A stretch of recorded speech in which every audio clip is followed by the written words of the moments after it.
Assalamualaikum warahmatullahi wabarakatuh. Assalamualaikum warahmatullahi wabarakatuh. Perkenalkan, nama saya Tiffany Arsilia Geraldine.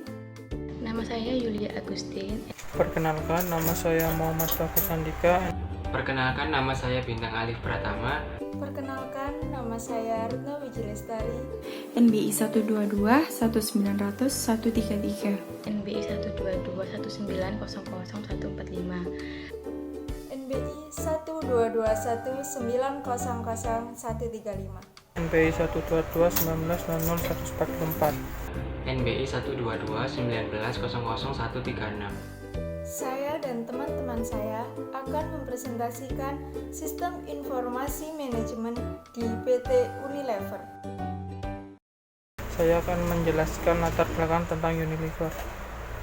Unilever Indonesia didirikan pada 5 Desember 1933 sebagai Liver Fabricant NF pada 27 Juli 1980. Nama perusahaan diubah menjadi PT Liver Brothers Indonesia tanggal 30 Juni 1990. Nama perusahaan diubah menjadi PT Unilever Indonesia Tbk. Unilever Indonesia melepas 15% sahamnya di Bursa Efek Jakarta dan Bursa Efek Surabaya pada tahun 1981. Unilever Indonesia mempunyai lebih dari 1000 distributor di seluruh Indonesia. Prinsip bisnis Unilever merupakan standar perilaku bagi seluruh karyawan Unilever di seluruh dunia. PT Unilever Indonesia (TPK) juga berkomitmen untuk secara terus-menerus memperbaiki cara bekerjanya untuk mencapai tujuan jangka panjang dalam mengembangkan usaha yang berwawasan lingkungan. Unilever merupakan salah satu perusahaan terbesar di Indonesia yang sudah mengeluarkan puluhan brand yang nyatanya sukses diterima oleh masyarakat dengan baik. Berdasarkan situs resminya www.unilever.co.id, hampir 2 miliar produk Unilever digunakan oleh masyarakat di seluruh dunia setiap harinya. Unilever memiliki beberapa program corporate social responsibility yang dilaksanakan melalui brand-brand yang dinaunginya dalam usaha menciptakan kualitas hidup yang lebih baik. Salah satu aksi tersebut adalah kampanye cuci tangan pakai sabun yang dilaksanakan oleh Lifebuoy.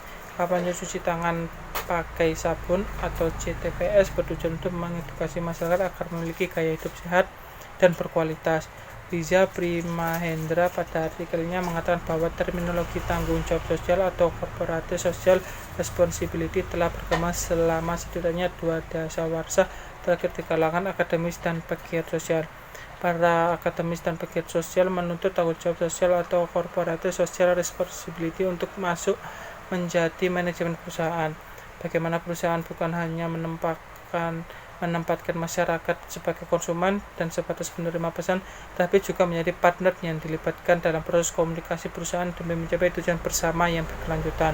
Hal tersebut mengungkapkan betapa pentingnya corporate social responsibility dalam perusahaan. Setiap perusahaan di Indonesia harus merubah orientasi bisnis yang tadinya hanya sebatas profit atau keuntungan menjadi fokus juga kepada lingkungan sekitarnya. Berdasarkan pada fokus penelitian di atas, maka penelitian ini dirumuskan sebagai berikut. 1. Apa saja tantangan yang dihadapi PT Unilever? Yang kedua, sistem informasi manajemen apa saja yang digunakan oleh PT Unilever? Yang ketiga, bagaimana cara kerja sistem informasi manajemen PT Unilever? Yang keempat, apa kelebihan dan kekurangan sistem informasi manajemen PT Unilever? Yang kelima, bagaimana ilustrasi sistem informasi manajemen PT Unilever? Yang keenam, jelaskan proses pembangunan, pengembangan, dan maintain sistem informasi manajemen PT Unilever. Yang ketujuh, bagaimana tampilan ilustrasi gambar dari produk PT Unilever. Yang kedelapan, jelaskan ilustrasi gambaran dari integrasi sistem informasi dalam proses produksi, proses pemasaran, dan proses rekrutmen karyawan. Yang kesembilan, tampilkan contoh ilustrasi estimasi perhitungan biaya dari PT Unilever. Tujuan dari penelitian ini adalah untuk mengetahui apa saja tantangan yang dihadapi PT Unilever. Yang kedua, untuk mengetahui sistem informasi manajemen apa saja yang digunakan oleh PT Unilever. Yang ketiga, untuk mengetahui bagaimana cara kerja sistem informasi manajemen PT Unilever. Yang keempat, untuk mengetahui apa kelebihan dan kekurangan sistem informasi manajemen PT Unilever. Yang kelima, untuk mengetahui bagaimana ilustrasi sistem informasi manajemen PT Unilever. Yang keenam, untuk mengetahui proses pembangunan, pengembangan, dan maintain sistem informasi manajemen. PT Unilever. Dan yang ketujuh, untuk mengetahui bagaimana tampilan ilustrasi gambar dari produk dari PT Unilever. Yang kedelapan, untuk mengetahui proses ilustrasi gambaran dari integrasi sistem informasi dalam proses produksi, proses pemasaran, dan proses rekrutmen karyawan. Dan yang terakhir, untuk mengetahui tampilan contoh ilustrasi estimasi perhitungan biaya PT Unilever. Di sini saya akan menjelaskan tentang tantangan yang dihadapi oleh PT Unilever dan sistem informasi manajemen yang digunakan oleh PT Unilever. Pertama, tantangan yang dihadapi oleh PT Unilever adalah dalam mengoperasikan perusahaan dan mencapai tujuannya. Satu-satunya hal yang menjadi hambatan bagi perusahaan Unilever Indonesia ini adalah persaingan dengan perusahaan-perusahaan lain yang bergerak dalam bidang yang sama. Maka, upaya yang dilakukan oleh perusahaan Unilever Indonesia ini ialah dengan mengadakan program MT atau Manajemen Training, di mana para MT menjalani pekerjaan sebagai asisten manajer selama 2 tahun. Seorang asisten manajer yang ditempatkan di bagian pemasaran, misalnya, harus bisa belajar banyak tentang pemasaran. Ia juga mesti terjun ke pasar-pasar tradisional hingga ke pelosok daerah untuk mengetahui dan memahami kebutuhan konsumen. Yang kedua, sistem informasi manajemen yang digunakan PT Unilever Indonesia. Salah satu perusahaan yang memanfaatkan teknologi ialah PT Unilever Tbk. Perusahaan ini mempunyai 3 sistem informasi manajemen yang digunakan. Yang pertama yaitu CRM atau Customer Relationship Management atau manajemen hubungan pelanggan. Yang kedua, IMC, Integrated Marketing Communication atau komunikasi pasar terpadu. Dan yang terakhir, CSR, Corporate Social Responsibility atau Output Sistem Informasi Pemasaran. Cara kerja sistem informasi manajemen di PT Unilever. Yang pertama yaitu Customer Relationship Management. Customer Relationship Management merupakan jenis manajemen yang secara khusus membahas mengenai hubungan antara perusahaan dengan pelanggannya. Customer Management dapat diartikan sebagai suatu kesatuan penjualan, pemasaran, dan strategi pelayanan yang mencegah terjadinya aktivitas pekerjaan yang tidak terkoordinasi. Customer Relationship Management berkonsentrasi pada apa yang dinilai oleh pelanggan, bukan apa yang diinginkan perusahaan jual. Sasaran ini bukan pada apa yang perusahaan ingin jual. Sasaran dari kerangka bisnis Customer Relationship Management adalah menggunakan hubungan yang ada untuk meningkatkan penghasilan menggunakan informasi yang terintegrasi untuk pelayanan yang baik, memperkenalkan konsisten, proses dan prosedur channel yang replicable. Tujuan utama dari CRM adalah untuk meningkatkan pertumbuhan jangka panjang dan profitabilitas perusahaan. Fungsi CRM adalah untuk mendukung kegiatan bisnis perusahaan seperti penjualan atau sales, marketing, customer service, training, HRD, dan lain-lain. Yang kedua adalah Integrated Marketing Communication. IMC adalah sebuah konsep dari perencanaan komunikasi pemasaran yang memperkenalkan nilai tambah dari rencana komprehensif yang mengevaluasi peran strategis dari berbagai disiplin komunikasi, misalnya periklanan umum, respon langsung, sales promotion, dan public relation. Mengombinasikan disiplin-disiplin ini untuk memberikan kejelasan, konsistensi, dan dampak komunikasi yang maksimal. IMC dapat diartikan sebagai proses dari pengelolaan Customer Relationship Management yang menggerakkan brand value. PT Unilever menggunakan strategi komunikasi pasar terpadu dan integrated marketing communication berupaya untuk memadukan dan mengkoordinasikan semua saluran komunikasi untuk menyampaikan pesan secara jelas, konsisten, dan berpengaruh kuat terhadap perusahaan dan produknya. Interaktif marketing di sini lebih tertuju kepada bagaimana perusahaan tersebut mampu atau tidak berkomunikasi dengan customer-nya atau mampu memberikan solusi yang baik yang terkait dengan penggunaan produk.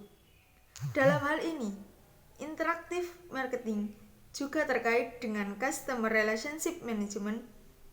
Dalam hal ini, interaktif marketing juga terkait dengan customer relationship management.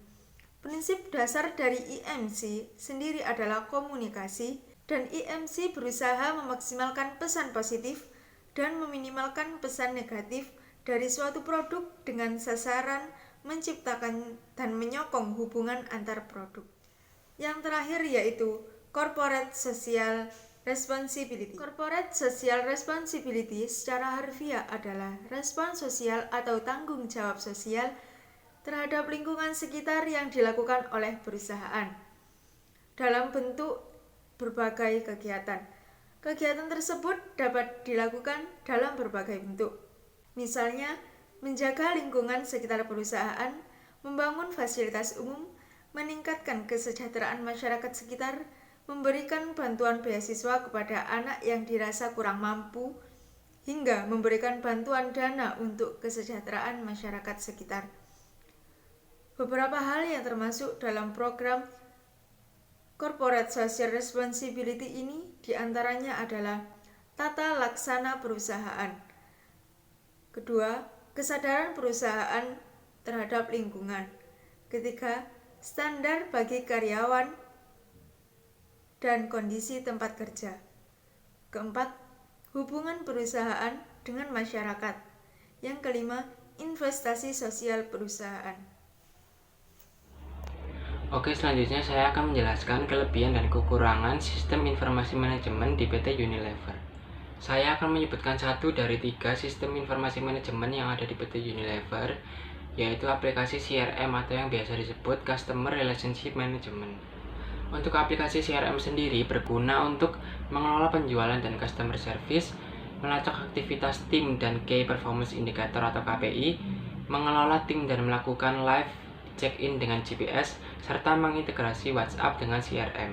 Selain itu, CRM juga membantu dalam pelaporan dan otomatisasi dokumen.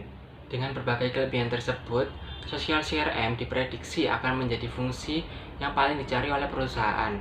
Namun, hal tersebut tidak serta-merta membuat CRM menjadi aplikasi yang paling sempurna.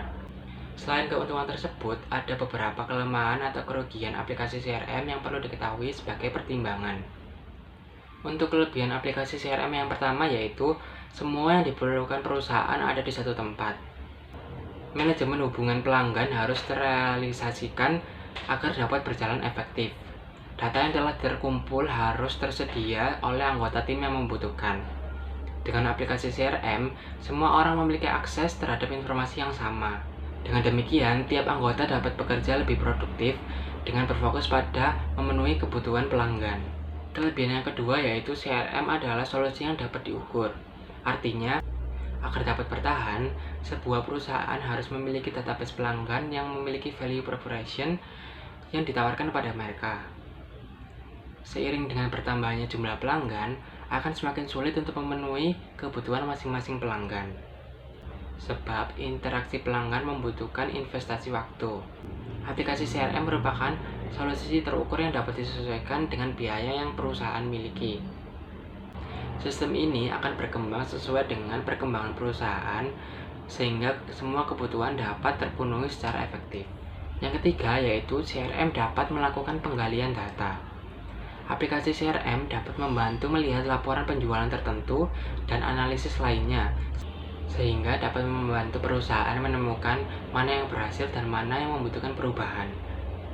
Aplikasi CRM membantu untuk menemukan di mana kemajuan terjadi, sehingga dapat membantu penyesuaian yang dibutuhkan secara langsung. Kelebihan keempat CRM yaitu mengakses data dari mana saja. Kelebihan ini dapat diperoleh dengan adanya aplikasi mobile CRM.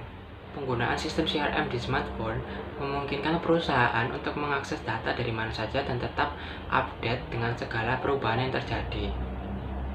Dulu aplikasi CRM hanya dapat diakses melalui komputer. Adanya aplikasi mobile CRM tidak hanya meningkatkan penggunaan CRM tetapi juga produktivitas. Data dari Forrester menunjukkan bahwa produktivitas tim meningkat sebesar 50% dengan menggunakan aplikasi mobile CRM. Untuk kelebihan aplikasi CRM yang terakhir yaitu mempercepat proses deals atau persetujuan. Ketika mengelola proses penjualan, terutama untuk metode inbound sales, diperlukan membuat sales funnel bagi tim penjualan agar berjalan sesuai dengan proses. Dengan aplikasi CRM, perusahaan dapat mengintegrasi aktivitas tiap pelanggan. Tim marketing dapat mengelola perkembangan tiap negosiasi yang terjadi, aktivitas yang telah dilakukan, dan langkah selanjutnya. Dengan demikian, proses deals dapat berlangsung lebih cepat. Untuk kekurangan aplikasi CRM yang pertama yaitu menghilangkan unsur manusia dalam perusahaan. Menggunakan aplikasi CRM tentu membuat otomatisasi proses bisnis. Namun hal ini akan membuat pelanggan kehilangan unsur manusia yang terkadang dibutuhkan. Sebagai contoh, pelanggan akan lebih senang ditangani oleh orang langsung dibandingkan oleh mesin penjawab otomatis. Walaupun mengotomatisasi sebuah tugas akan memudahkan bisnis perusahaan, akan lebih baik jika memiliki hubungan personal yang baik dengan pelanggan. Hal ini untuk menghindari hilangnya nilai sentuhan manusia pada bisnis perusahaan Anda. Kendala yang kedua yaitu adanya kemungkinan kendala keamanan. Meskipun aplikasi ini aman, kenyataan bahwa data-data yang tersimpan secara terpusat dapat berpotensi membuat perusahaan khawatir. Bagaimana jika terjadi mati listrik, kehilangan sinyal, atau aplikasi tidak menyimpan data terakhir? Atau bagaimana jika terdapat karyawan yang tidak memasukkan data dengan akurat? Oleh sebab itu dibutuhkan backup atau sistem monitoring yang dapat mengamankan data perusahaan. Yang ketiga yaitu perlu adanya pelatihan. Pemasangan aplikasi CRM akan mengubah keseluruhan sistem perusahaan. Perlu adaptasi bagi seluruh karyawan untuk terbiasa dan mempelajari cara kerja sistem yang baru. Proses adaptasi ini akan membutuhkan waktu yang mungkin dapat memperlambat pekerjaan di perusahaan. Kelemahan yang keempat yaitu membutuhkan dukungan teknis. Perusahaan membutuhkan dukungan teknis dalam implementasi aplikasi CRM. Dalam hal ini membutuhkan biaya tersendiri juga. Perusahaan dapat mengandalkan tim teknis mereka atau menggunakan tim pihak ketiga. Biaya ini akan muncul jika aplikasi yang digunakan perusahaan masih berbasis cloud. Kelemahan yang terakhir yaitu kemungkinan kehilangan data. Beberapa sistem CRM saat ini akan terbackup secara otomatis di cloud. Namun tidak semua sistem dapat melakukannya. Dibutuhkan backup secara manual. Jika tidak dilakukan secara teratur, akan ada kemungkinan data perusahaan akan hilang. Bahkan sistem code juga bisa gagal jika ada masalah dengan koneksi internet atau server. Berikut ini ilustrasi 3 sistem informasi manajemen yang ada di PT Unilever. Berikut ini kami juga akan menampilkan ilustrasi produk dari PT Unilever.